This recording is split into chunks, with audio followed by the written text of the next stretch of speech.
Afrikaans.com en die Afrikaanse Onderwysnetwerk, die AON, speel 'n massiewe rol in kinders se opvoeding. Maar hierdie een is vir die ouers. Oor die volgende paar weke is AON en Afrikaans.com hier om julle te help met kwessies waarmee ouers gereeld te doen kry.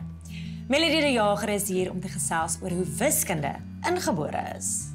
Melody, ek weet nie of ek like wat ek nou hoor nie. Wil jy vir my sê wiskunde is ingebore? Ek weet nie, hoeveel koppe het jy? Ja, ek sê vir jou, dit is nou nie een van my sterk Hoeveel koppe het jy? Ek het 1 kop, En arms? 2, En hoeveel vingers? 10. Dit was 'n baie gevorderde antwoord. Dit is 5 op elke hand.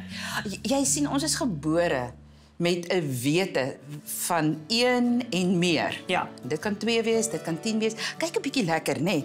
Jy het 5 vingers op 'n hand. Jy het 10 op 2. So dis 15, 15, 20 as jou vingers in jou tone tel. Verstaan jy? So almal van ons het 'n bewussyn daarvan. Maar dis 'n vaardigheid wat ontwikkel moet word. Okay. So dis 'n tipe van 'n lyfwiskunde. Is lyfwiskunde. Maar Dit begin daar. is lyfwiskunde regtig wiskunde of is dit soos getaalbegrip eerder? Baie skerp vraag wat jy nou gevra het, want die oomblik as 'n mens dink aan wiskunde en dink jy aan alles wat abstrakt is, wat sê vierkantswortel van, wat is die, hoeveel is 3/8 van, verstaan jy? Dis verskriklik abstrakt. So byvoorbeeld, gee vir my 1, jy kan nie, gee vir my 20, jy kan nie. Kan jy vir my 20 voorwerpe gee? Ja, 20 bestaan nie, 1 bestaan nie op sy eie nie. Dis abstrakt. Meer of minder bestaan nie op sy eie nie, dis in konteks van goed. Wow. So wat baie keer gebeur, en dit is hoekom die lyfwiskunde so belangrik is, wanneer kinders agterkom, wiskunde gaan oor goed wat jy kan vat en tel, so daar is 'n getalbegrip, dan is daar patrone.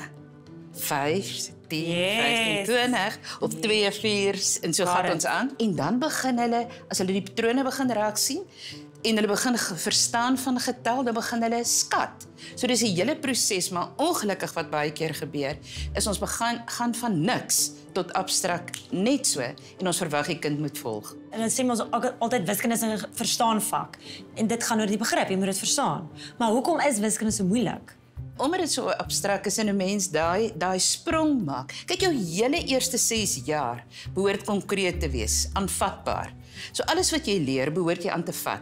Want op die manier, as jy aanraak, jou tassintuig is jou eerste en belangrikste sintuig. So die oomblik as jy aan hom geraak het, dan bestaan hy vir jou.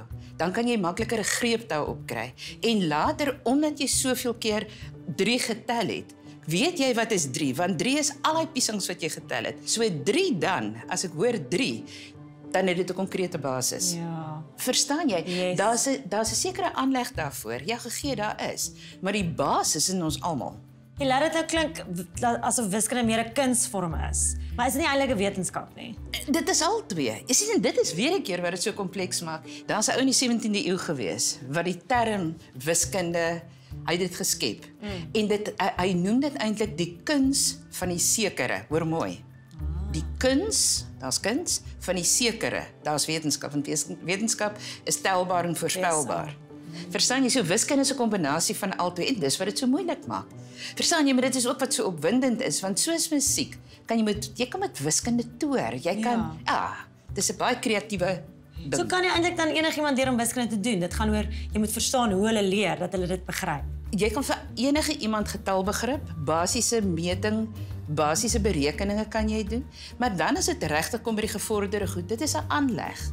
Maar almal van ons het die basiese vermoë om met somme te kan werk, maar ons moet konkreet begin. Baie dankie Melody, waardeer dit. Gaan loer na AON se webtuiste vir nog inligting oor hulle bydrae tot vroeë kinderleierskap en taalontwikkeling. En na www.afrikaans.com vir nog inligting oor hierdie en ander onderwerpe. Plus gratis leerhulpmiddels.